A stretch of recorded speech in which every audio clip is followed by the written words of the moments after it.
നിലപാട് മാറ്റം എന്ന പരമ്പരയിലേക്ക് മാന്യ പ്രേക്ഷകർക്ക് സ്വാഗതം.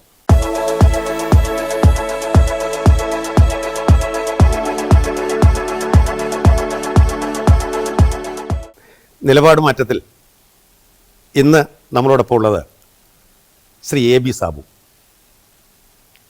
എറണാകുളം ജില്ലയിലെ അറിയപ്പെടുന്ന കോൺഗ്രസ് നേതാവായിരുന്ന സാബു ഇന്ന് ഇടതുപക്ഷത്തിൻ്റെ പാതയിൽ സഞ്ചരിക്കുകയാണ്. 3 തവണ പൂണിത്തുറ, ചമ്പക്കര തുടങ്ങിയ ഡിവിഷനുകളിൽ കൊച്ചി നഗരസഭയിൽ നിന്ന് വലിയ ഭൂരിപക്ഷത്തോടെ ജയിച്ചു കയറി വന്ന ജനകീയനായ നേതാവ്. കോൺഗ്രസിൻ്റെ എറണാകുളം ജില്ലയിലെ നേതൃനിരയെ സംബന്ധിച്ച് നമ്മൾ പറയുമ്പോൾ, നോക്കിക്കാണുമ്പോൾ എപ്പോഴും ഊർജ്ജസ്വലനായി ഓടി നടക്കുന്ന വ്യക്തിത്വം. ക്ഷേമകാര്യ സ്റ്റാൻഡിംഗ് കമ്മിറ്റിയുടെ ചെയർമാനായിരുന്ന ആ കാലഘട്ടത്ത് ഒട്ടേറെ വികസന പ്രവർത്തനങ്ങൾക്ക് കൊച്ചി നഗരസഭയിൽ നേതൃത്വം നൽകിയ വ്യക്തിത്വം. എപ്പോഴും ജനങ്ങളുടെ ഇടയിൽ ജീവിക്കുന്ന ഒരു മനുഷ്യൻ. അതോടൊപ്പം തന്നെ സാധാരണക്കാർക്ക് വേണ്ടി ഒട്ടേറെ ക്ഷേമ പ്രവർത്തനങ്ങൾ അദ്ദേഹം ആ സ്ഥാനം വഹിച്ചിരുന്ന സമയത്ത് ചെയ്തു എന്ന ഒരു യാഥാർത്ഥ്യം കൂടി ഇവിടെ നമുക്ക് എടുത്തു പറയേണ്ടിയിരിക്കുന്നു. ഇന്ന് സാബുച്ചേട്ടനാണ് നമ്മോടൊപ്പം നിലപാട് മാറ്റത്തിൽ ഒപ്പം ചേർന്നിരിക്കുന്നത്. നമസ്കാരം. നമസ്കാരം. ഏകദേശം 14-ാമത്തെ വയസ്സിൽ കോൺഗ്രസ് പ്രവർത്തനത്തിലേക്ക് KSUവിലൂടെ കടന്നു വരുന്നു. അരനൂറ്റാണ്ടോളം കോൺഗ്രസിനൊപ്പം സഞ്ചരിക്കുന്നു. ഒട്ടേറെ സ്ഥാനമാനങ്ങളിൽ വലുതല്ലെങ്കിലും ചെറുതായിട്ട് ശ്രദ്ധിക്കപ്പെട്ട പദവികളിൽ ഒക്കെ എത്തി. പക്ഷേ അതിനപ്പുറത്തേക്ക് പോകേണ്ടതുണ്ടായിരുന്നു ശ്രീ എ ബി സാബു എന്ന വ്യക്തിക്ക്. അവിടെ നിന്ന് ഒരു സമയത്ത് പെട്ടെന്ന് ഒരു നിലപാട് മാറ്റത്തിലേക്ക് വരും. ഇത്രയും നാൾ നമുക്ക് കൊണ്ടു നടന്ന ആ ഒരു പ്രത്യയശാസ്ത്രത്തോടെ വിട പറയാനുണ്ടായ ഒരു സാഹചര്യം. ഞാൻ സൂചിപ്പിച്ചതുപോലെ 14-ാമത്തെ വയസ്സിൽ വിദ്യാർത്ഥി രാഷ്ട്രീയത്തിലൂടെയാണ് പൊതുരംഗത്തേക്ക് കടന്നു വരുന്നത്. 14-ാമത്തെ വയസ്സിൽ ഞാൻ KSUവിൻ്റെ മരട് മാങ്കായിൽ ഹൈസ്കൂളിലെ യൂണിറ്റ് പ്രസിഡൻ്റായിട്ടാണ് തുടക്കം. അതിന് തൊട്ടടുത്ത വർഷം ഞാനവിടെ സ്കൂൾ ലീഡറായിരുന്നു. പിന്നീട് അതിനുശേഷം പ്രീ ഡിഗ്രി തൃപ്പൂണിത്തുറ സംസ്കൃത കോളേജിൽ ഞാൻ ഫസ്റ്റ് ഇയർ പ്രീ ഡിഗ്രിക്ക് ചെല്ലുന്ന വർഷം ഞാൻ ആർട്സ് ക്ലബ് സെക്രട്ടറി ആവുന്നു. പ്രീ ഡിഗ്രി 2ാം വർഷം ഞാൻ യൂണിയൻ സെക്രട്ടറി ആവുന്നു. അപ്പോൾ അങ്ങനെ പടിപടിയായി KSUവിലൂടെ കടന്നു വരികയും പിന്നീട് യൂത്ത് കോൺഗ്രസ്സിൽ വരികയും യൂത്ത് കോൺഗ്രസിൻ്റെ ജില്ലാ സെക്രട്ടറി ആവുകയും ഒക്കെ ചെയ്തു. അതിനിടയിൽ മഹാരാജാസിലാണ് എൻ്റെ ഗ്രാജുവേഷൻ പൂർത്തീകരിച്ചത്. എറണാകുളം ലോ കോളേജിലും LLBയുടെ പഠനം പൂർത്തീകരിച്ചിട്ടുണ്ട്. അപ്പോൾ ഈ കാലയളവിലൊക്കെ ക്രമാനുഗതമായ വളർച്ചയിലൂടെയാണ് ഞാൻ വളർന്നു വന്നിട്ടുള്ളത്. ഏതെങ്കിലും ഒരു പദവിയിലേക്ക് ഒരു സുപ്രഭാതത്തിൽ ആരെങ്കിലും എടുത്ത് എന്നെ നിയോഗിച്ചതല്ല. അധ്വാനിച്ച് KSUവിൻ്റെ യൂണിറ്റ് പ്രസിഡൻറ്റ് മുതൽ ഘട്ടം ഘട്ടമായി കണയന്നൂർ താലൂക്ക് പ്രസിഡൻറ്റ്, KSUവിൻ്റെ ജില്ലാ സെക്രട്ടറി, യൂത്ത് കോൺഗ്രസിൻ്റെ ബ്ലോക്ക് സെക്രട്ടറി, പിന്നീട് യൂത്ത് കോൺഗ്രസിൻ്റെ ബ്ലോക്ക് പ്രസിഡൻറ്റ്, കോൺഗ്രസിൻ്റെ ബ്ലോക്ക് സെക്രട്ടറി, കോൺഗ്രസിൻ്റെ ബ്ലോക്ക് സെക്രട്ടറി, DCC സെക്രട്ടറി, അവസാനം KPCC മെമ്പർ. ഇത്രയും പദവികളിലേക്ക് വന്നതിൽ എന്നെ സഹായിച്ച ഒത്തിരി വ്യക്തിത്വങ്ങളുണ്ട്. അതിലെനിക്ക് ഏറ്റവും വ്യക്തിപരമായി കടപ്പാടും ബന്ധവുമൊക്കെ ഉള്ളത് വയലാർ രവിയോടാണ്. അദ്ദേഹമാണ് എൻ്റെ ഈ രാഷ്ട്രീയ വളർച്ചയിൽ നിർണായകമായ പങ്ക് വഹിച്ചിട്ടുള്ള ഒരാൾ. ഞാനീ പറഞ്ഞ വളർച്ച എന്ന് പറഞ്ഞാൽ ഏകദേശം 10-30 വർഷക്കാലത്തെ വളർച്ചയാണ്, പ്രവർത്തനങ്ങളാണ്. അപ്പോൾ അതിൽ പലരും എൻ്റെ ഈ നിലപാട് മാറ്റത്തെക്കുറിച്ച് വിമർശിച്ചവരുണ്ട്. പക്ഷേ മറ്റു പലരുടെയും നിലപാട് മാറ്റവുമായി ബന്ധപ്പെട്ട് സമൂഹ മാധ്യമങ്ങളിലുണ്ടായ പോലെയുള്ള ഒരു നെഗറ്റീവായ കമൻറ്റ്സ് എൻ്റെ ഇതിൽ വളരെ കമ്പാരിറ്റീവ്ലി വളരെ കുറവായിരുന്നു. എല്ലാവരും സാബുവിന് അർഹതയുള്ളത് പലതും കിട്ടിയിട്ടില്ല എന്ന് പറയുകയും എന്നോടൊപ്പം ആ കാര്യങ്ങളിലൊക്കെ എൻ്റെ വികാരങ്ങളോടൊപ്പം ചേർന്ന് നിൽക്കുകയും ചെയ്തിട്ടുള്ളവരാണ്. ആന്റണി പക്ഷക്കാരനായിട്ട് നിലകൊണ്ടതിൻ്റെ ഒരു മാറ്റി നിർത്തൽ അനുഭവപ്പെട്ടിട്ടുണ്ടോ? പലപ്പോഴും അത് അനുഭവപ്പെട്ടിട്ടുണ്ട്. ഇപ്പോൾ ഈ പൊതുരംഗത്തും രാഷ്ട്രീയ രംഗത്തുമൊക്കെ ഉള്ളതിന് ഈ പറഞ്ഞ പോലെയുള്ള ഒരു കഴിവുകളെ അംഗീകരിക്കുക അല്ലെങ്കിൽ നമുക്ക് പ്രയോജനപ്പെടുത്താവുന്നവരെ പ്രയോജനപ്പെടുത്തുന്നു എന്നുള്ള ഒരു രീതിയിലേക്ക് സംഘടന പോകുന്നില്ല. പലപ്പോഴും താല്പര്യമുള്ളവരെ വളർത്തിയെടുക്കുക എന്നുള്ളതല്ലാതെ അവർക്ക് അഹിതമായി ഒക്കെ ഓരോ സ്ഥാനമാനങ്ങൾ കൊടുക്കുക എന്നുള്ളതിനപ്പുറത്തേക്ക് പലപ്പോഴും കഴിവുള്ളവരെ മാറ്റി നിർത്തപ്പെടുകയും തഴയപ്പെടുകയും ചെയ്യുന്നു എൻ്റെ ജീവിതത്തിൽ പലപ്പോഴും എനിക്ക് നേരിട്ട് അനുഭവിച്ച് ബോധ്യപ്പെടാൻ കഴിഞ്ഞിട്ടുണ്ട്. ഏറ്റവും കൂടുതൽ മനസ്സിനെ വേദനിപ്പിച്ച ഒരു സാഹചര്യം ഞാൻ തൃപ്പൂണിത്തുറ കേന്ദ്രീകരിച്ചാണ് എൻ്റെ പൊതുപ്രവർത്തന രംഗത്ത് ഒക്കെ ഉണ്ടായിരുന്നത്. ഞാൻ കൗൺസിലറാകുമ്പോൾ ഇപ്പുറത്താണെങ്കിലും വൈകുന്നേരം ഞാൻ തൃപ്പൂണിത്തുറയിലാണ്. തൃപ്പൂണിത്തുറയിൽ കോൺഗ്രസിൻ്റെ ബ്ലോക്ക് പ്രസിഡൻ്റായിരുന്നു. അവിടെ നിന്നാണ് ഞാൻ KPC മെമ്പറാകുന്നത്. KPC മെമ്പറാകുന്നത് മട്ടാഞ്ചേരി നോർത്തിലെ മെമ്പറാണ്. അപ്പം മട്ടാഞ്ചേരി ഇപ്പോൾ പല KPC മെമ്പർമാരും അവരെ ഏത് കോൺസ്റ്റിറ്റ്യുവൻസിയിൽ നിന്നാണ് KPC മെമ്പർ ആയതെന്ന് ആ തിരഞ്ഞെടുക്കപ്പെട്ട ദിവസമല്ലാതെ ഓർക്കാറില്ല. ഞാൻ മട്ടാഞ്ചേരിയിലെ എല്ലാ പരിപാടികളിലും പോയി പങ്കെടുത്ത മട്ടാഞ്ചേരിയുടെ ചാർജുള്ള DCC സെക്രട്ടറിയായി വർക്ക് ചെയ്തിട്ടുള്ളത്. കാരണം നമ്മൾ തിരഞ്ഞെടുത്ത അല്ലെങ്കിൽ നമ്മൾ പറഞ്ഞു വിട്ട ജനങ്ങളോടുള്ള ഉത്തരവാദിത്വം നിറവേറ്റണമെന്നുള്ള എനിക്ക് പൊതുപ്രവർത്തനം എന്നും സന്തോഷകരമായിട്ടുള്ള ഒരു രംഗമാണ്. അതുകൊണ്ട് മനസ്സലിഞ്ഞ് അതുമായി ചേർന്ന് പ്രവർത്തിക്കുന്നതാണ്. ഞാൻ പറഞ്ഞു വന്നത് എന്നെ വിമർശിച്ചവരോട് ഞാൻ പറഞ്ഞ ഒരു കാര്യം, ഞാൻ സമയം കിട്ടുമ്പോൾ പൊതുപ്രവർത്തനം നടത്തുന്ന ആളല്ല. ഭാര്യയുടെയും കുട്ടിയുടെയും കുടുംബത്തിൻ്റെയും എല്ലാ കാര്യങ്ങളും നോക്കി ഒരു നല്ല ഭർത്താവ് അല്ലെങ്കിൽ നല്ല കുടുംബസ്ഥൻ എന്നൊക്കെ ഉള്ള ആ ഉത്തരവാദിത്തങ്ങളെല്ലാം നിറവേറ്റിയതിന് ശേഷം ബാക്കി വരുന്ന സ്വല്പ സമയത്ത് ഏതെങ്കിലും ഒരു പാർട്ടി പരിപാടിയിൽ പോയി പങ്കെടുത്ത് അങ്ങനെ നടത്തിയ ഒരാളല്ല. ഞാൻ ട്രേഡ് യൂണിയൻ രംഗത്തുണ്ടായിരുന്നപ്പോൾ ഞാൻ വഹിച്ചിരുന്ന സ്ഥാനങ്ങളിൽ നിന്ന് പല ഘട്ടങ്ങളിലും ഈ ഗ്രൂപ്പിസത്തിൻ്റെ ഭാഗമായി എന്നെ യൂണിയൻ്റെ ഭാരവാഹിത്വത്തിൽ നിന്ന് ഒഴിവാക്കാൻ ശ്രമിച്ചു. തള്ളാൻ അവർക്ക് കഴിഞ്ഞില്ല. പക്ഷേ തൊഴിലാളികൾ ഒറ്റക്കെട്ടായി നിന്ന് ഇന്നും മിൽമ അതിൽ കഴിഞ്ഞ ഇപ്പോൾ 38 വർഷമായി ഞാൻ മിൽമയുടെ യൂണിയൻ്റെ പ്രസിഡൻ്റായി, വൈസ് പ്രസിഡൻ്റായി, സെക്രട്ടറി. VP മരക്കാർ പ്രസിഡൻ്റായപ്പോൾ അദ്ദേഹത്തിൻ്റെ കൂടെ ജനറൽ സെക്രട്ടറി ആയി കടന്നു വന്ന ഒരാൾ. അതിനുശേഷം എത്രയോ പ്രസിഡന്റുമാർ മാറി, എത്രയോ സെക്രട്ടറിമാർ മാറി. തൃപ്പൂണിത്തുറ അസംബ്ലി മണ്ഡലത്തിലെ തെരഞ്ഞെടുപ്പ് വരുന്ന സമയത്തൊക്കെ ഉയർന്നു വരാനുള്ള പേരായിരുന്നു സാബുച്ചേട്ടൻ്റെ പേര്. എന്താണ് പിന്നെ ഒരു പരിഗണന പാർട്ടിയുടെ ഭാഗത്തുനിന്ന് അക്കാര്യത്തിൽ ഉണ്ടാകാതിരുന്നത്? ഈ തൃപ്പൂണിത്തുറ ഈ അസംബ്ലി നിയോജകമണ്ഡലം ഇതിൻ്റെ അടിസ്ഥാനത്തിൽ അസംബ്ലി തെരഞ്ഞെടുപ്പ് വരുമ്പോൾ സ്വാഭാവികമായും ഈ കുറേ കാലമായി ശ്രീ K. ബാബു അവിടെ 91 മുതൽ ഇങ്ങോട്ട് MLA ആയി നിൽക്കുന്നതാണ്. അദ്ദേഹം ഒരു 20-25 വർഷം കഴിഞ്ഞപ്പോൾ സ്വാഭാവികമായിട്ട് എൻ്റെ പേര് പല ഘട്ടങ്ങളിലും ഉയർന്നു വന്നിട്ടുണ്ട്. അതിൽ VM സുധീരൻ KPC പ്രസിഡൻ്റായിരുന്ന ഘട്ടത്തിലാണ് അത് പേര് വരികയും തെരഞ്ഞെടുപ്പ് കമ്മിറ്റി ചർച്ച ചെയ്യുകയും ഏറ്റവും അവസാന നിമിഷം വരെ എൻ്റെ പേര് ഉണ്ടാവുകയും പിന്നീട് അവസാനം ആ പേര് മാറ്റപ്പെടുകയും ഒക്കെ ചെയ്ത സംഭവവികാസങ്ങളുണ്ടായി. അപ്പോൾ സ്വാഭാവികമായും ഇത്രയും വർഷം തുടർച്ചയായി K. ബാബുവിൻ്റെ തെരഞ്ഞെടുപ്പ് പ്രചരണത്തിൻ്റെ ചുക്കാൻ പിടിച്ചിട്ടുള്ള ഒരാളാണ് ഞാൻ. അദ്ദേഹത്തിൻ്റെ തെരഞ്ഞെടുപ്പ് വിജയത്തിൽ ഒരു പങ്ക് വഹിച്ചിട്ടുള്ള ഒരാളാണ്. അപ്പം അത്രയും ഘട്ടം കഴിഞ്ഞു പോയപ്പോൾ സ്വാഭാവികമായും എനിക്ക് കൂടി അവകാശപ്പെട്ടതാണ് എന്നൊരു തോന്നൽ ഒരു പൊതുപ്രവർത്തകൻ എന്ന നിലയിൽ, രാഷ്ട്രീയ പ്രവർത്തകൻ എന്ന നിലയിൽ എനിക്കുണ്ടായി എന്നുള്ളത് സ്വാഭാവികമാണ്. അപ്പം 2016 എന്നോട് ഉമ്മൻചാണ്ടി പറഞ്ഞത് ഈ പ്രാവശ്യം കൂടി സാബു മാറി നിൽക്കണം, അടുത്ത പ്രാവശ്യം തീർച്ചയായും വേറൊരു പേരില്ലല്ലോ, അത് സാബുവിൻ്റെ പേര് പരിഗണിക്കപ്പെടും എന്ന് പറയും. 2020 കടന്നുപോയി. 2021 ഞാൻ അദ്ദേഹത്തെ വീണ്ടും സമീപിച്ചപ്പോൾ അദ്ദേഹം പറഞ്ഞു വീണ്ടും അതേ പല്ലവി തന്നെ, ഈ പ്രാവശ്യം കൂടി ഒരു വിട്ടുവീഴ്ച ചെയ്യണം. അപ്പോൾ സ്വാഭാവികമായിട്ട് ഞാൻ അദ്ദേഹത്തോട് ചിരിച്ചുകൊണ്ട് തന്നെ ചോദിച്ചു, 35 വർഷമായി ഒരാൾ തന്നെ നിരന്തരമായിട്ട് നിൽക്കുന്നു, മാറ്റി പരീക്ഷിക്കേണ്ട ഒരു സമയമായി എന്നാണ് എനിക്ക് തോന്നുന്നത്, ഇനി അങ്ങയുടെ ഇഷ്ടം എന്ന് പറഞ്ഞാണ് ഞാൻ അവിടെ നിന്ന് ഇറങ്ങി.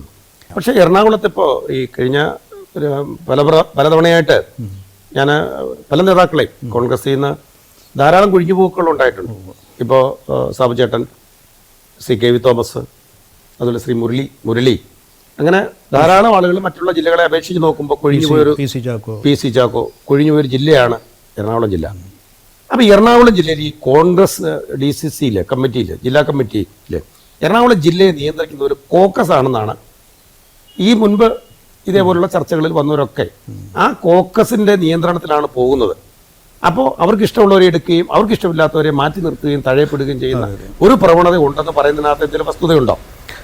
കോൺഗ്രസിൻ്റെ അകത്ത് എല്ലാ കാലഘട്ടത്തിലും അങ്ങനെയുണ്ട്. DCC കേന്ദ്രീകരിച്ച് ചില നേതാക്കന്മാരും അവരുടെ അനുയായികളും ഒക്കെ ചേർന്ന് ശിങ്കിടികൾ, അനുയായികൾ എന്നൊന്നും പറയുന്നതിൽ അർത്ഥമില്ല, ശിങ്കിടികളും ചേർന്ന് ഒരു കോക്കസ്, അവരാണ് കാര്യങ്ങൾ തീരുമാനിക്കുന്നത്. ആരെ സഹകരിപ്പിക്കണം, സഹകരിപ്പിക്കേണ്ട, ഒഴിവാക്കണം എന്നൊക്കെ തീരുമാനിച്ച് അവരാ കാര്യങ്ങളൊക്കെ വളരെ ഭംഗിയായി അവരുടെ കൈപ്പിടിയിൽ പാർട്ടിയെ ഒതുക്കി മുന്നോട്ട് പോകുന്ന ഒരു സാഹചര്യമാണ് ഉള്ളത്. ഇപ്പോൾ നമ്മൾ കോൺഗ്രസ്സിലെ ഗ്രൂപ്പ് ഉണ്ട്, ഇപ്പോൾ CPM-ൽ പാർട്ടി മെമ്പർഷിപ്പ് എടുത്തോ? മെമ്പർഷിപ്പ് എടുത്തു. ഓക്കെ. ഈ എല്ലാ രാഷ്ട്രീയ പാർട്ടിയിലും ഇപ്പോൾ ഗ്രൂപ്പിൻ്റെ കാലഘട്ടം. ഇപ്പം നമ്മൾ ഒരു കാലഘട്ടത്തിൽ കമ്മ്യൂണിസ്റ്റ് പാർട്ടിയെ സംബന്ധിച്ച്, പ്രത്യേകിച്ച് CPM-നെ സംബന്ധിച്ചൊരു കേഡർ സ്വഭാവമുള്ള ഒരു ശക്തമായ അടിത്തറയുള്ള ഒരു പാർട്ടി, അതിലൊരു ഗ്രൂപ്പ് എന്നതിനെക്കുറിച്ച് നമുക്കൊരു കാലഘട്ടത്തിൽ ചിന്തിക്കാൻ പറ്റില്ല. BJP അതുപോലെയാണ്.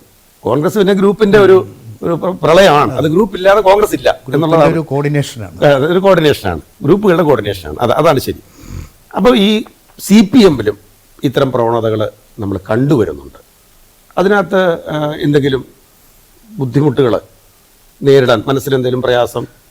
CPM-ൽ അങ്ങനെ പ്രകടമായി എനിക്ക് അനുഭവപ്പെട്ടിട്ടില്ല. ഏതെങ്കിലും ഒരു ഗ്രൂപ്പ് ഉണ്ടെന്നോ ആ ഗ്രൂപ്പിൻ്റെ ഭാഗമായിട്ട് നിന്നാലേ സംഘടനയിൽ പിടിച്ചു നിൽക്കാൻ കഴിയൂ എന്ന് എൻ്റെ അനുഭവത്തിൽ എനിക്ക് ഈ ചുരുങ്ങിയ കാലയളവിനുള്ളിൽ ആണെങ്കിൽ അർഹമായ സ്ഥാനമൊക്കെ കിട്ടി തൃപ്തനാണ് CPM-നെ സംബന്ധിച്ച് ഇന്ന് നിലനിൽക്കും. ഇപ്പോൾ കോൺഗ്രസ് പുതിയൊരു ഉയർത്തെഴുന്നേൽപ്പ് ദേശീയ തലത്തിൽ തന്നെ വരികയാണ്. കോൺഗ്രസ് അസ്തമിച്ചു എന്നൊരു പ്രചരണം നിലനിന്ന സാഹചര്യത്തിൽ നിന്ന് വ്യത്യസ്തമായിട്ട് ദേശീയ തലത്തിൽ കോൺഗ്രസിനൊരു പുതുജീവൻ വന്നൊരു സമയമാണ്. അതേപോലെ അതിൻ്റെ ചലനങ്ങൾ കേരളത്തിലും ഉണ്ടായിരിക്കുന്നു. അതിൻ്റെ പ്രതിഫലനങ്ങളെന്ന് പറയാം. അപ്പോൾ അങ്ങനെ അടുത്തൊരു തെരഞ്ഞെടുപ്പ് വരാൻ പോകുന്ന, കഴിഞ്ഞ പാർലമെന്റ് തെരഞ്ഞെടുപ്പിൽ വോട്ടിംഗ് ശതമാനം നോക്കുമ്പോൾ 100 സീറ്റിന് മുകളിൽ, നിയമസഭ വെച്ച് നമ്മൾ കമ്പയർ ചെയ്യുമ്പോൾ 100 സീറ്റിന് 116 സീറ്റിലേക്ക് കോൺഗ്രസ് കേരളത്തിൽ തിരിച്ചു വന്ന് അധികാരത്തിലെത്തും എന്ന നിലയിലേക്കാണ് ഇപ്പോഴത്തെ ചർച്ചകൾ നടക്കുന്നത്. അപ്പോൾ ഇങ്ങനൊരു മാറ്റം ഉണ്ടായതിനകത്ത് അങ്ങനെ വരുമ്പോൾ മാനസികമായിട്ട് അത് തെറ്റായി പോയി വേണ്ടിയിരുന്നില്ല എന്നൊരു തോന്നൽ വല്ലതും ഉണ്ടോ? ഇല്ലില്ല.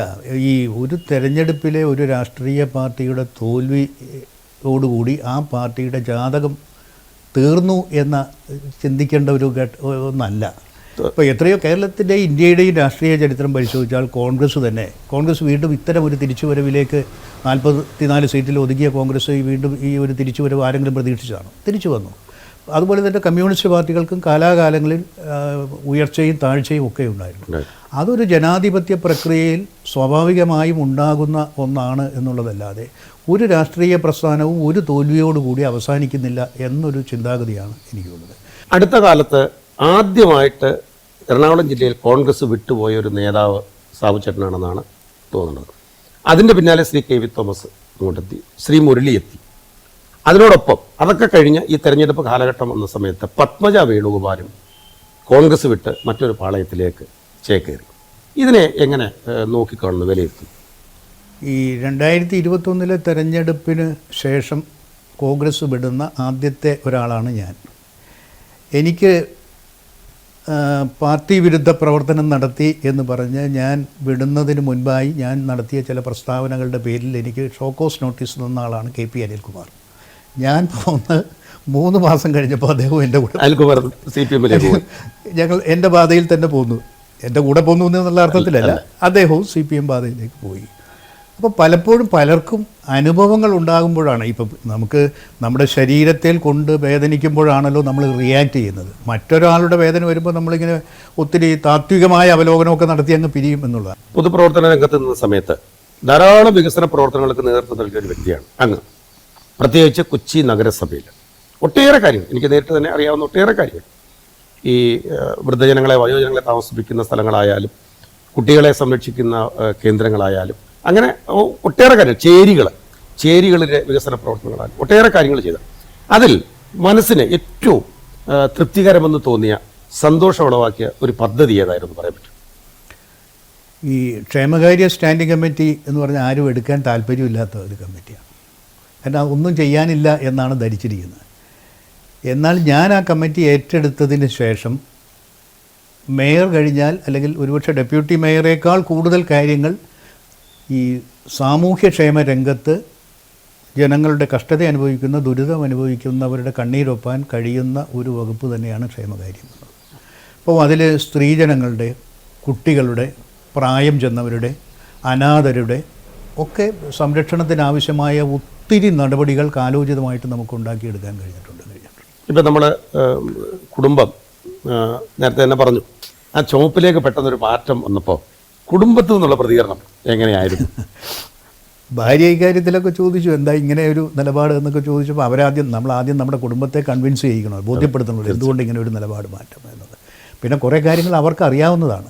കേരളത്തെക്കുറിച്ച് നമ്മൾ പറയുമ്പോൾ ഈ രാഷ്ട്രീയം നന്നായിട്ട് നോക്കിക്കാണുന്ന ഒരാളും പഠിക്കുന്ന ആളുമാണ് ശ്രീ സാബുചേട്ടൻ. കേരളത്തെക്കുറിച്ച് ഇപ്പോൾ കേരളത്തിൽ ഉണ്ടായിരിക്കുന്ന ഒരു പ്രതിഭാസം, രാഷ്ട്രീയ രംഗത്ത് BJPയുടെ ഒരു കടന്നുവരും, അത് ശക്തമായ സാന്നിധ്യമായിട്ട് വരികയും BJPക്ക് ഇന്ന് ലഭിച്ചിരിക്കുന്ന വോട്ടുകളിൽ നല്ലൊരു ശതമാനം CPM ഇടതുപക്ഷ വോട്ടുകളാണ് എന്ന പാർട്ടി തന്നെ കണ്ടെത്തിയ ഒരു സാഹചര്യമാണ് നിലനിൽക്കുന്നത്. ഒരു MP തിരഞ്ഞെടുത്ത് കേരളത്തിൽ നിന്ന് BJPക്ക് പാർലമെൻറ്റിലേക്ക് അയക്കാനും സാധിച്ചു. എങ്ങനെ നോക്കിക്കാണുന്നു ആ ഒരു സംഭവത്തെ? കേരളത്തിലെ ജനങ്ങളുടെ രാഷ്ട്രീയ പ്രബുദ്ധതയെ ഞാൻ ചോദ്യം ചെയ്യുന്നില്ല. പക്ഷേ അതിൻ്റെ അകത്ത് നമ്മൾ കാണേണ്ട ഒരു വസ്തുത, BJP പോലെ കേരളത്തിൽ പ്രവർത്തിക്കുന്ന ഒരു രാഷ്ട്രീയ പ്രസ്ഥാനം, സംഘടനാ സംവിധാനം കേഡർ സിസ്റ്റത്തിലുള്ളതാണെങ്കിൽ പോലും ഇന്നും കേരളമൊട്ടാകെ ഇപ്പോൾ കോൺഗ്രസിൻ്റെ പോലെയോ അല്ലെങ്കിൽ കമ്മ്യൂണിസ്റ്റ് പാർട്ടികളുടെയോ പോലെയോ അങ്ങനെ അടിത്തട്ടിൽ വേരുകളുള്ള ഒരു പ്രസ്ഥാനമായി വളർന്നിട്ടില്ല, വളർന്നുകൊണ്ട് ഇരിക്കുന്നേ ഉള്ളൂ.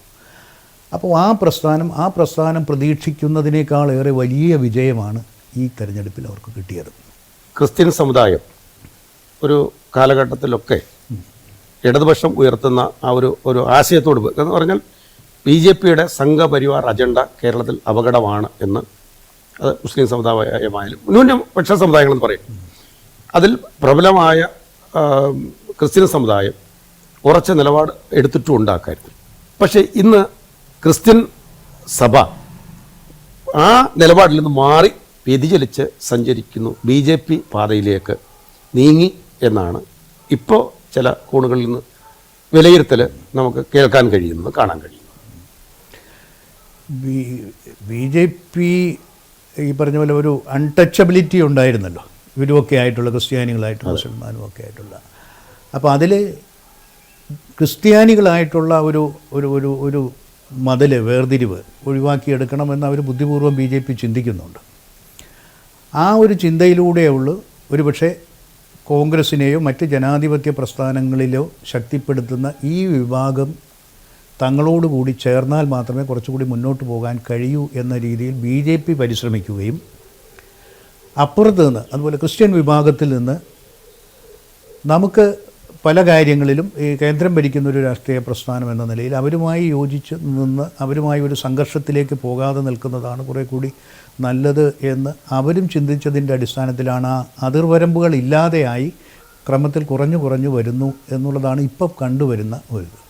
അതിൽ BJP വളരെ രാഷ്ട്രീയപരമായി വളരെ തന്ത്രപരമായ ഒരു സമീപനമാണ് സ്വീകരിക്കുന്നത്. ന്യൂനപക്ഷങ്ങളെ എല്ലാം ഒഴിവാക്കുന്നു എന്ന ആ ഒരു പേരുദോഷത്തിൽ നിന്ന് രക്ഷപ്പെടാനും എന്നാൽ കേരളത്തിലൊരു ഇന്ത്യയിലൊരു ന്യൂനപക്ഷമായ ക്രിസ്ത്യാനികളുമായി അടുത്ത് ചേർന്ന് നിൽക്കാനുമൊക്കെയുള്ള ശ്രമങ്ങളാണ് ഇപ്പോൾ നടന്നുകൊണ്ടിരിക്കുന്നത്. BJPയെ അധികാരത്തിൽ നിന്ന് മാറ്റി നിർത്താൻ വേണ്ടിയിട്ട് ചെറുതും വലുതുമായ ഒട്ടേറെ കക്ഷികൾ ഒരുമിച്ച് കൂടിയാണ് ഇന്ത്യ സഖ്യം എന്ന ഒരു വലിയൊരു മുന്നണിക്ക് രൂപം കൊടുത്തത്. അതിലൂടെ നേട്ടമുണ്ടായത് കോൺഗ്രസ്സിനാണ് നേട്ടമുണ്ടായത്. 100-നടുത്ത് സീറ്റിലേക്ക് ജയിച്ച് കയറി വന്നു കോൺഗ്രസ്.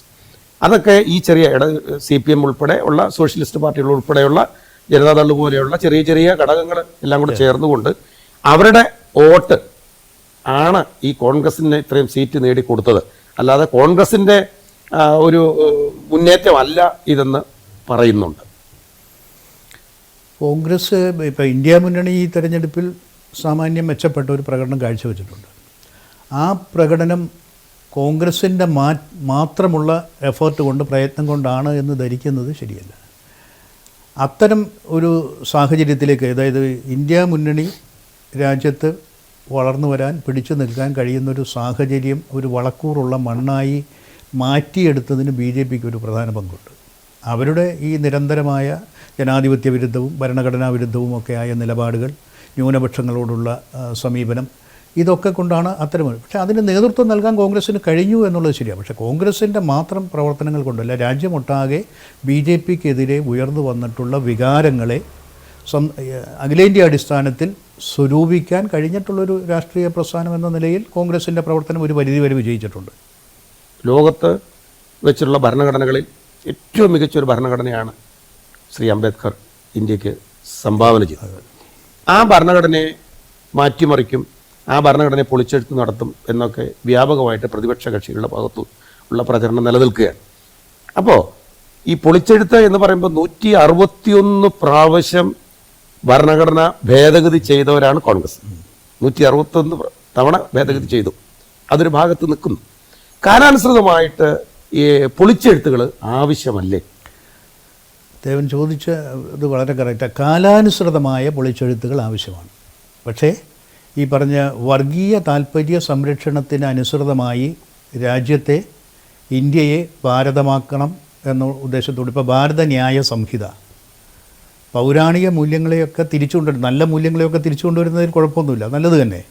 പക്ഷേ രാഷ്ട്രീയ സങ്കുചിത താൽപ്പര്യങ്ങൾ നടപ്പിലാക്കാൻ ഭരണഘടന തടസ്സമാണ് എന്ന് മനസ്സിലാക്കിക്കൊണ്ടാണ് BJP ഇത്തരം പൊളിച്ചെഴുത്തുകൾക്ക് ശ്രമിക്കുന്നത്. അല്ലാതെ രാജ്യത്തെ ഏതെങ്കിലും വിധത്തിൽ ഛിന്നഭിന്നമാകുന്നൊരു സാഹചര്യം ഒഴിവാക്കാൻ വേണ്ടി ഭരണഘടനയിലെ ഏതെങ്കിലും വകുപ്പുകൾ പൊളിച്ചെഴുതണമെന്ന് അവരാഗ്രഹിക്കുന്നില്ല. രാജ്യത്തെ കർഷമാക്കി പോകുന്ന എത്രയോ നിലപാടുകളുണ്ട്. ആ നിലപാടുകൾ മാറ്റാൻ വേണ്ടി ശക്തമായ ഒരു ഭരണഘടനയ്ക്ക് എവിടെയെങ്കിലും കുറവുണ്ടെങ്കിൽ അതിനുവേണ്ടി ഒരു പൊളിച്ചെഴുത്ത് നടത്താം. പക്ഷേ തങ്ങളുടെ രാഷ്ട്രീയ ലക്ഷ്യം ഇതൊരു ഹിന്ദു രാഷ്ട്രമാക്കി മാറ്റാനുള്ള BJPയുടെ പരിശ്രമങ്ങൾക്ക് അടിത്തറയിടുന്നതിന് വേണ്ടിയുള്ള പൊളിച്ചെഴുത്തിനെയാണ് ഞങ്ങൾക്ക് എതിർക്കുന്നത്. ഒന്നുകൂടെ കേരളത്തിലേക്ക് വരാം. ഇപ്പോൾ തൃശ്ശൂർ പാർലമെൻറ്റ് മണ്ഡലം പത്മജ നേരെ BJPയിലേക്ക് പോകുന്നു. അവിടെ പ്രതാപൻ തന്നെയാണ് സ്ഥാനാർത്ഥി എന്നാണ് അവസാന ലാപ്പിൽ വരെ UDFൻ്റെ കണക്ക് കൂട്ടലും കാര്യങ്ങളും അങ്ങനെ തന്നെ വന്നു. ആ സമയത്താണ് സുരേഷ് ഗോപി ശക്തമായ തെരഞ്ഞെടുപ്പ് പ്രചരണമായിട്ട് വരുന്നു. കെ കരുണാകരൻ്റെ മകള്, സാക്ഷാൽ ലീഡറുടെ മകള് BJP പാളയത്തിലേക്ക് പോകുന്നു. UDF കേന്ദ്രങ്ങൾ പതറുന്നു. അവിടെ നിന്ന് ശ്രീ കെ മുരളീധരനെ മത്സരിപ്പിക്കുന്നു. ദയനീയമായിട്ട് മുരളീധരൻ 3ാം സ്ഥാനത്തേക്ക് പിന്തള്ളപ്പെടുന്നു. പരാജയത്തിൻ്റെ കയ്പുനീര് കുടിച്ച അദ്ദേഹം രാഷ്ട്രീയ വനവാസത്തിലാണ് ഇപ്പം എന്ന് പറയേണ്ടിയിരിക്കുന്നത്. എന്താണ് അഭിപ്രായം? ഞാനിപ്പോഴും വിശ്വസിക്കുന്നത് പത്മജ തൃശ്ശൂരിൽ വന്നു എന്നുള്ളത് കൊണ്ടും പത്മജ കോൺഗ്രസിൽ നിന്ന് BJPയിൽ പോയി എന്നുള്ളത് കൊണ്ടും ആണ് മുരളീധരനെ തൃശ്ശൂർ പിടിച്ചെടുക്കാൻ വേണ്ടി കൊണ്ടുവന്നത് എന്നൊന്നും ഞാൻ വിശ്വസിക്കുന്നില്ല. അതിൽ വേറെ ചില അജണ്ടകളൊക്കെ ഉണ്ടാകും എന്നാണ് എൻ്റെ ഒരു കണക്ക് കൂട്ടൽ. ഓക്കെ, എന്തായാലും ചാനൽ 91-നൊപ്പം നമ്മുടെ കൊച്ചിയുടെ എന്ന് തന്നെ പറയാം, എറണാകുളത്തിൻ്റെ മൊത്തമാണെങ്കിലും ആകെ സ്വത്താണെങ്കിലും കൊച്ചിയുടെ പരിചിത മുഖം, എപ്പോഴും രാഷ്ട്രീയ ഭേദമില്ലാതെ രാഷ്ട്രീയത്തിന് അതീതമായിട്ട് ശ്രീ എ ബി സാബു എന്ന് പറയുന്ന ആ വ്യക്തിത്വത്തെ ഒരു സമൂഹം ഇഷ്ടപ്പെടുന്നുണ്ട്. അതാണല്ലോ നേരത്തെ പറഞ്ഞത്, എനിക്ക് സൈബർ ആക്രമണങ്ങൾ കുറവായിരുന്നു എന്ന് പറഞ്ഞു. എല്ലാവരും ഇഷ്ടപ്പെടുന്ന ഒരു വ്യക്തിത്വമാണ്. പൊതുരംഗത്ത് പല ഘട്ടങ്ങളിലും അർഹതപ്പെട്ട സ്ഥാനങ്ങളിൽ നിന്ന് തഴയപ്പെട്ട, മനസ്സ് വേദനിച്ച ഒരു വ്യക്തി കൂടിയാണ്. അതിൽ നിന്നൊക്കെ ഒരു മാറ്റം വന്നുകൊണ്ടിന്ന് ഇടതുപക്ഷത്തിൻ്റെ പാതയിൽ സഞ്ചരിക്കുന്നു. ആത്മവിശ്വാസത്തോടുകൂടി ഒരു നല്ല സാമൂഹ്യ പ്രവർത്തകനായിട്ട് മുന്നോട്ട് പോകാനുള്ള കരുത്തും ഒക്കെ അങ്ങേക്ക് ഉണ്ടാകട്ടെ. കൂടുതൽ ഉയരങ്ങളിലേക്ക് വരട്ടെ. ഇത്രയും സമയം ഞങ്ങൾക്ക് വേണ്ടി മാറ്റിവെച്ച് ഞങ്ങളോടൊപ്പം, ഞങ്ങളുടെ പ്രേക്ഷകരോടൊപ്പം നമ്മുടെ തുറന്നു പറച്ചിൽ, നമ്മുടെ നിലപാട് മാറ്റത്തെക്കുറിച്ചുള്ള തുറന്നു പറച്ചിലിന് വേണ്ടി അവസരം ഒരുക്കിയതിൽ നന്ദി പറയുന്നു. നമസ്കാരം.